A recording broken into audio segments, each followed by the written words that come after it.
The Florida Natural Museum of History is located on the University of Florida campus in Gainesville. It's the state's official natural history museum, offers free admission to permanent exhibits, open Monday to Saturday, 10 a.m. to 5 p.m., Sunday, 1 p.m. to 5 p.m., closed on Thanksgiving, Christmas Eve, and Christmas Day. The museum houses over 40 million specimens and cultural artifacts, including one of the world's largest collections of butterflies and moths. It is recognized as one of the nation's top 5 natural history museums. All right, we're in. Free admission. Definitely one of the fun things you want to do when you're in Gainesville is to come and visit the Natural History Museum. They have lots of natural history in Florida. For example, here you have arrowheads that were reclaimed. All different types of rock too. Clay, Broward County maybe, Clay County. Yeah, these are all the counties. Duval, Sarasota, Savannah River. Wow, all spear points and arrowheads. 8,000 to 5,800 years before present. This one is 11,000 to 8,000 before present. It's a long time ago, man. 14,000 to 11,000 years before present. Wow. I mean, this was the technology of the day. You know, this is what you use to catch your food and stay safe. Stone tools. You use this to like cut things. It's so awesome. And then there's the spearheads from 3,000 years before present. Different types of rock. They call them arrowheads, but they're actually spear points. And put on a long stick, tie it in. Wow, pretty awesome. Well, right above us we have some kind of dinosaur. Oh, has a name. Humphrey. Humpback whale skeleton. Very cool. And then this looks like a mastodon sculpture here. Study sculpture. Pretty cool. Thing's huge. Imagine this walking around the earth.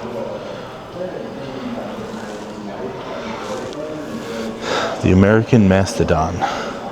I like how they put the reading down lower so kids can see it. That's a good way for them to learn. 15,000 years old. Sediments of Ochilla River. What? 8 to 10 feet high. Wow. Crazy. It was found right here up on the panhandle, almost end of the panhandle. Cool. 80 to 90% complete. Only the tusks and a few other bones, lighter color on the skeletons, are not original material. So the tusk and then probably like these here. I don't know if the rib cages or maybe the leg. I think it's probably just that part. Wow.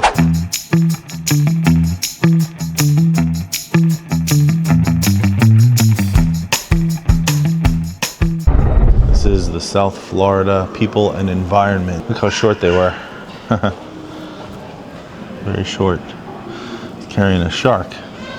Shows them there. Jam-packed with something around every single tree here, corner and exhibit. They're going up a little ramp here. Also very clean and neat.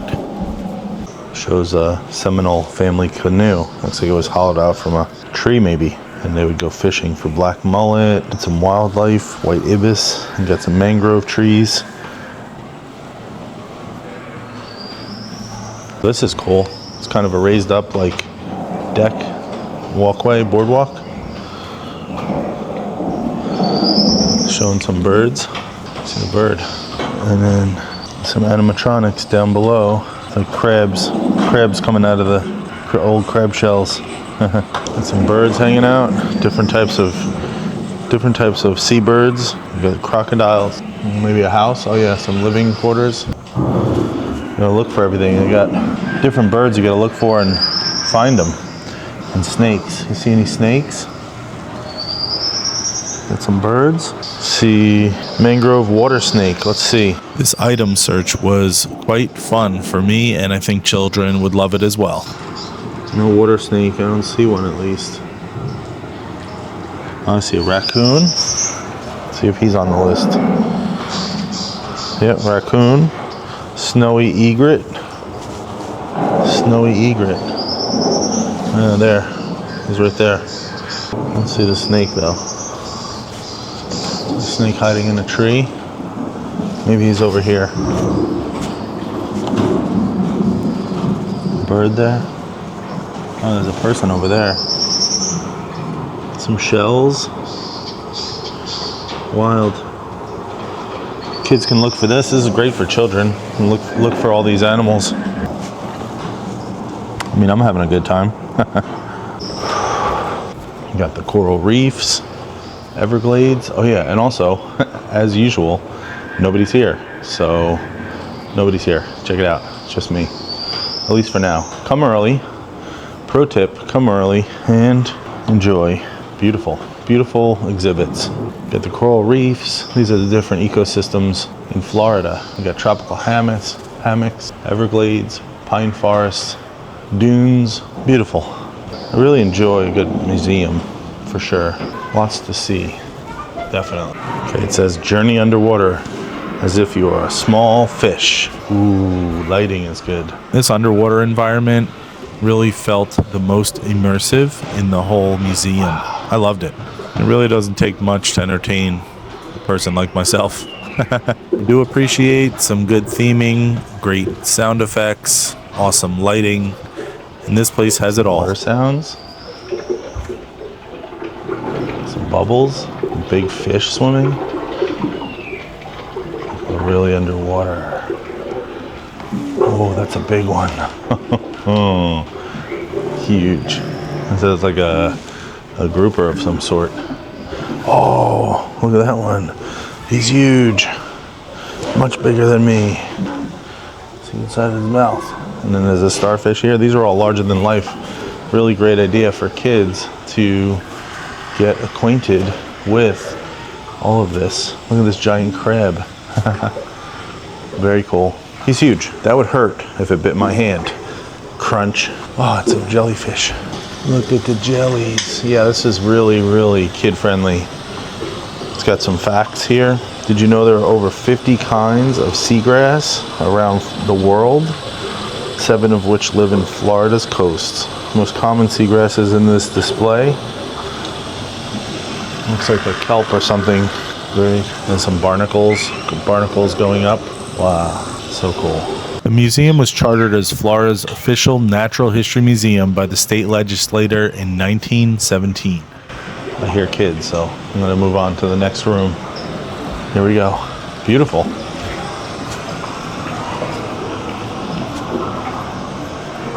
Let's see what's in here. Good definitions. Cradles of the ocean, estuary. Different types of fishing nets. Nothing like nothing like walking around a museum in the morning to get the day started. Oh, so we were over there on that boardwalk, and then I saw this person, but now there's a window you can look through. Some shells over there in their house. That's a great use of 2 different angles for the same exhibit. Feels fresh and new. This is a cool one. It's got some buttons down here, and when you press it, it lights it up. So like this American medicine bottle shows kind of like how pollutants and civilization kind of just goes over time. So like at the top you have a medicine bottle up there, and then fishing net fragments over here. And come down here, you see carved bird pendant right there. Clams deposited during a hurricane. This was a nice simulation to show you how over time things pile up, not just in your house. Oh, way down here. See, cooking fire area. Oh yeah, you can see some, yeah, it tells a story of time, you know, like long ago, dirt piled up, civilization after civilization, time after time. It kind of tells you what they're doing. So like here you have bones of ducks. Really cool.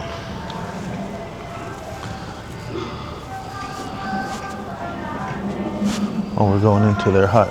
Whoa, that's cool. Whoa, that's cool. Got all the tribes here.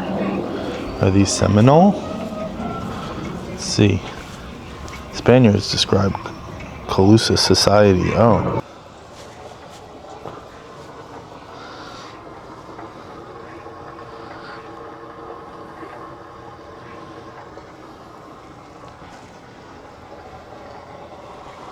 It says a royal welcome.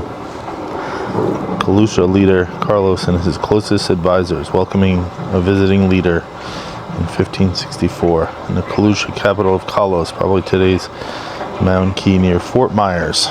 That's down south. Yeah, that's very cool.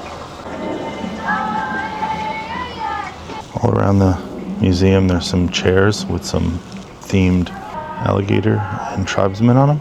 Pretty cool. Pretty interesting about these Calusa tribes. It said like originally they lived, and when the Spanish came in like the 1400s with like Columbus, they started to destroy from disease and war and slavery. And by the 1500s, they were kind of digging their heels into the ground. And by the 1700s, they pretty much all but disappeared, which is kind of sad because, you know, it's like civilization disappearing. 1698 said over 2,000 Calusa still lived in their homeland, but diseases, war, and slavery eventually took their toll. They were pushed out of the homeland by Europeans and by Creek Yamasee Indians from the north, which is where we're from. Charleston, South Carolina, we had the Yamasee, or in that area. Some of the Yamasee captured South Florida Indians and sold them into slavery. Sad, but part of history.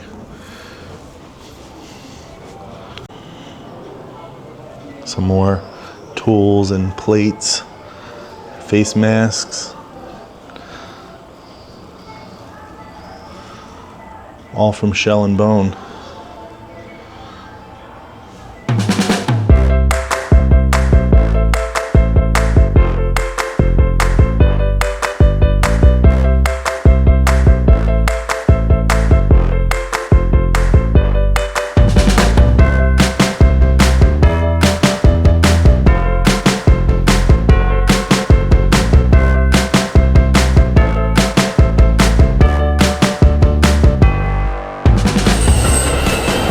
Going into the fossil section.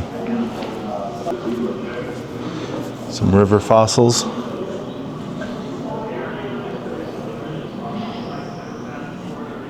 $27. There should be a something here. $27.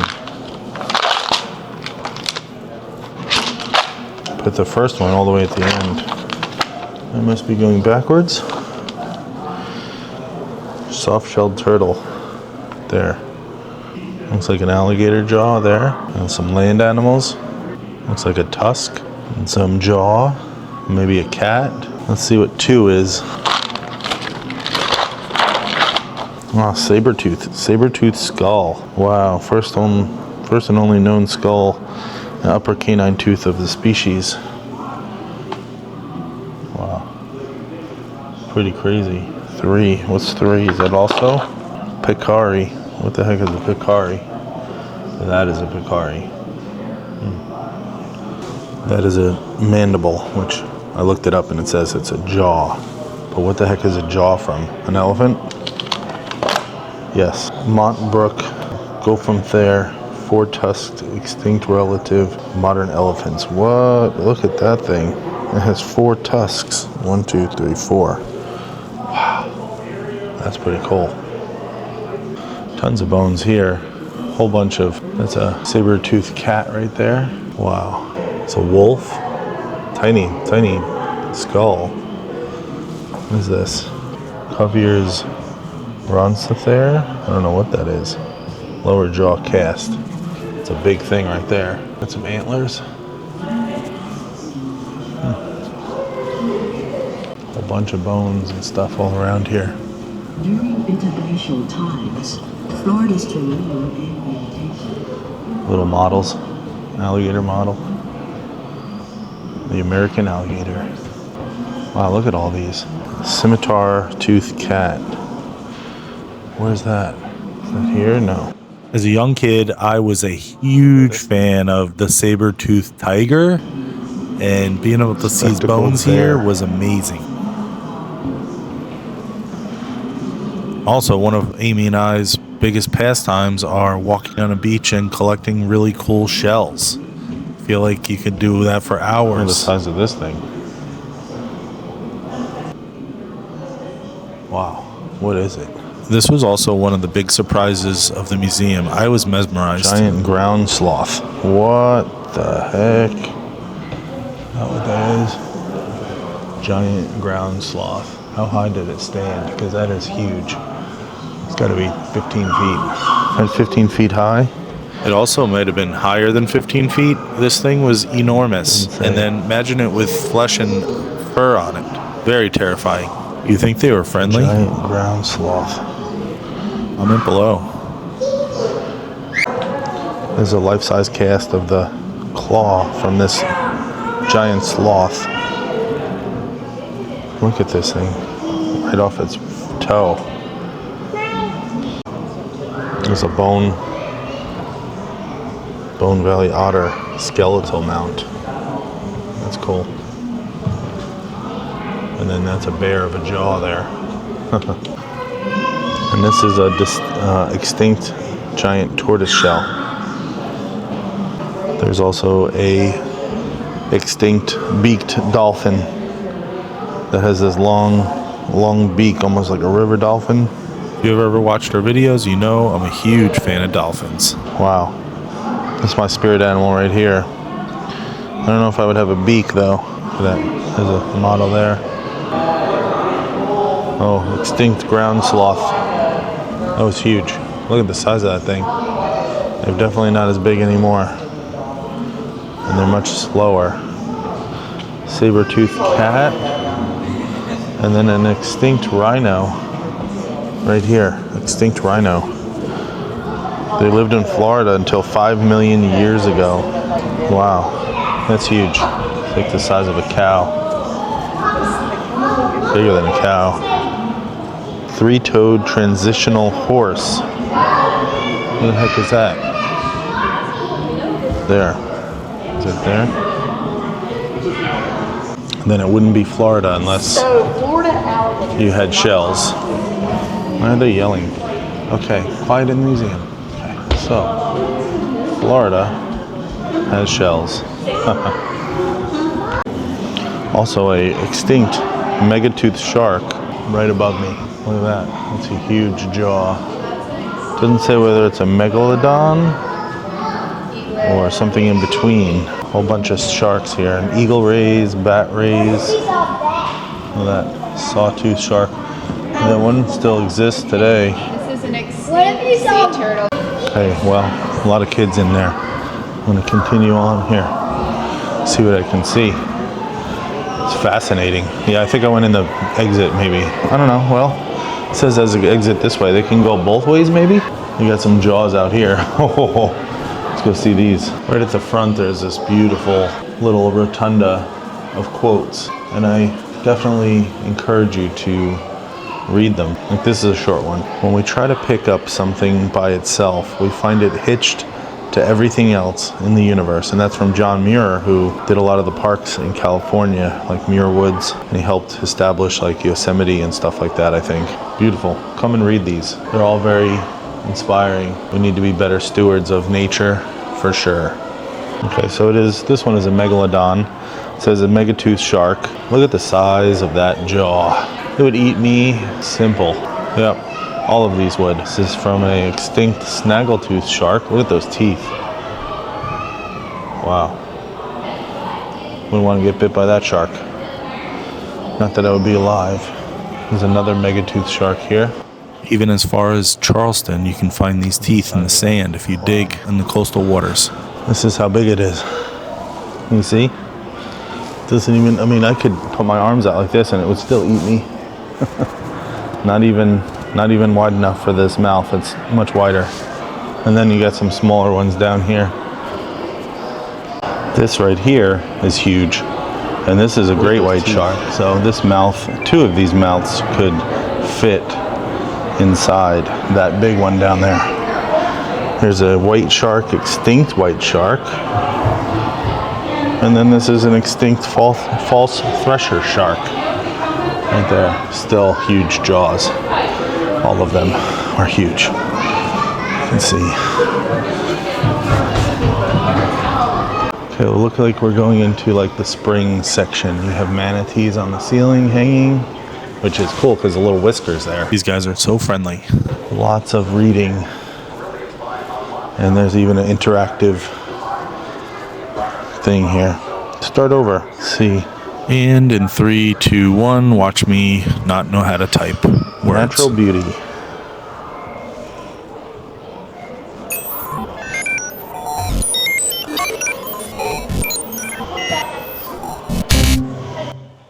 And now you can watch my natural beauty float into grammar error heaven. Oh, neat. Simple. Oh, there. Now it's up here. Spelled natural wrong, though. This is an individual. Her name is Shantae. It's like we're going into a boat. This part of the museum mimics the famous springs of Florida. And most of them, you can take these types of tours with like glass bottoms. So let's check it out. My name is Captain Bell, and today we're going to explore some of Florida's amazing freshwater resources.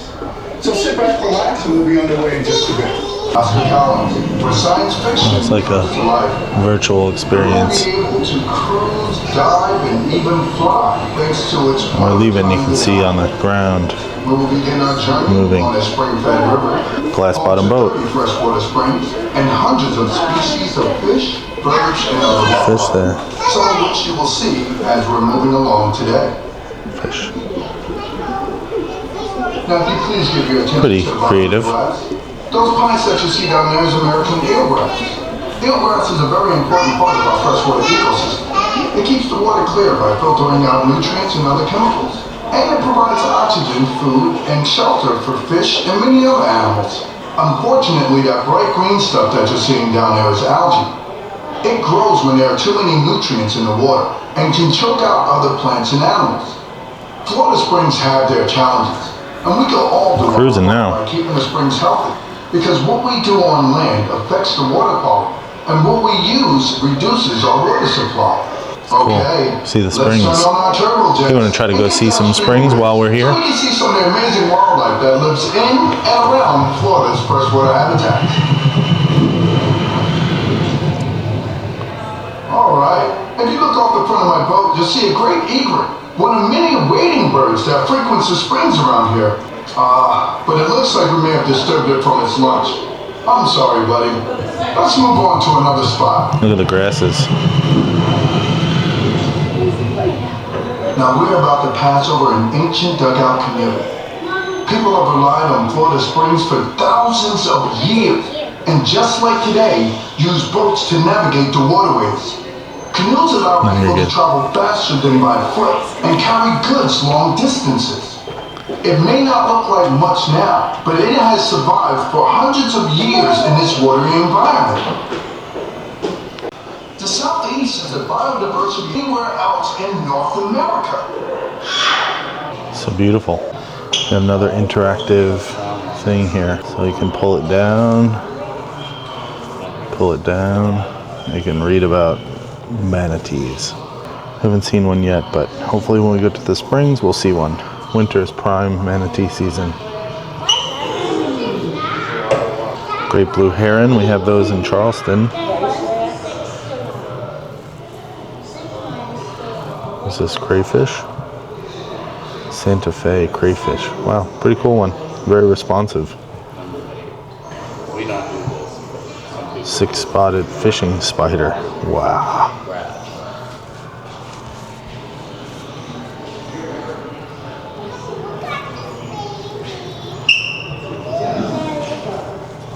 Spotted turtle.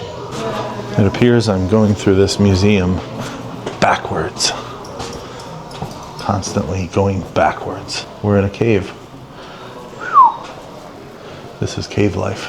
The theming in here was spectacular. You actually thought you were in a real cave, even though this is all sculpted by a sculpture artist. But really well done. Enter here to try your hand. Can you find hidden fossils? Yeah. A jaw, vertebrae, wings. Wow. And then look at this cave here. Goes way in there. People have used dry caves for shelter and resources for thousands of years. No, there's an owl. Oh, there's an owl. In Florida wildlife.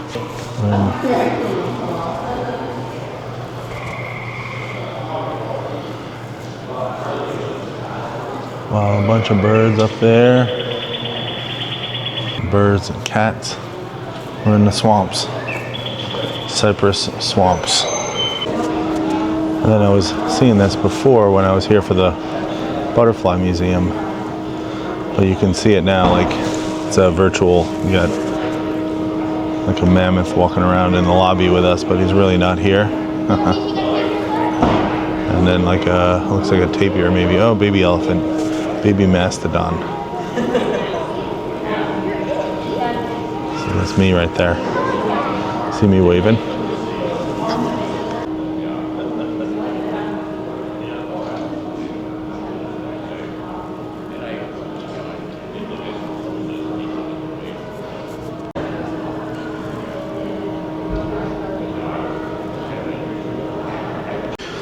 And so we passed the Discovery Zone. We came in, we did South Florida People and Environments.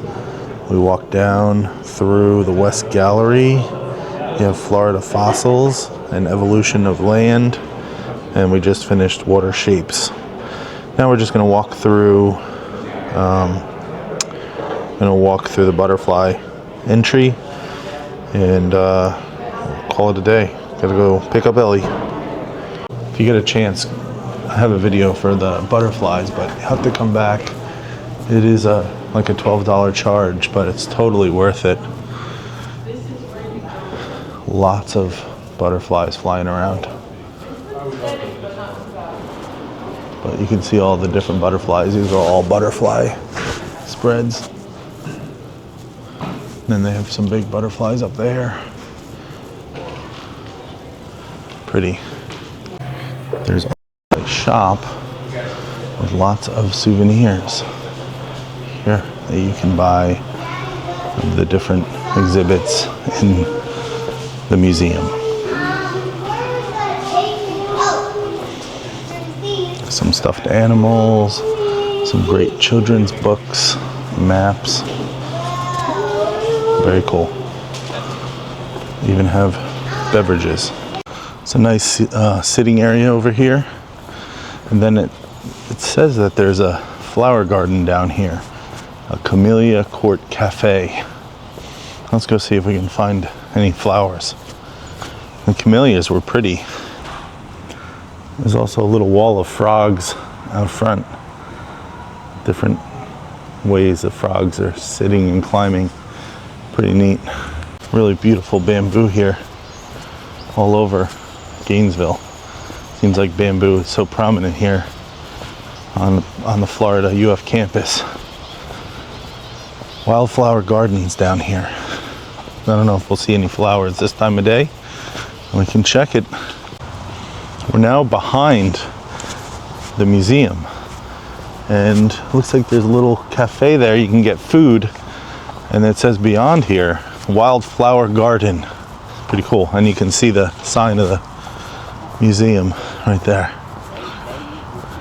and it says Wildflower Garden. You can also see the back of the butterfly exhibit. It's huge. It's maybe like 4 stories high, and you can hear the water going. It's $12, I think, but I didn't mention that already. But they've got like real deal palm trees in there growing, waterfalls, koi goldfish ponds, and the most stunning butterflies ever. Beautiful live oak right here. It's not too hot outside. You can come out and have lunch. If you bring your lunch to the museum, there are plenty places to sit and eat. And I would suggest, probably very overlooked, is back here. We just came right down that path, down this way. And you can sit in the shade of this oak. It's literally gigantic. Yeah, it's winter, so it says no mowing, wildflower area. So because it's winter, all the wildflowers are died off. So if you're here like in the spring, I'm sure it's beautiful. I'm sure. But here, highly recommend, look at this. This is a very majestic looking oak tree. Hope they keep this one safe for a long time. There's nice seats right here. Beautiful. Beautiful seat. Have bring a lunch with you, and for the price, man, I don't think you can beat free. Probably one of the best free things I've done. And then if you have time to go to the Butterfly Museum, I would do that for sure. All right, that's my time at the Florida Natural History Museum. Had a great time. Hopefully you did as well. If you enjoyed it, hit that thumbs up, subscribe, and we'll see you in the next one. Thanks for watching. Bye, dudes.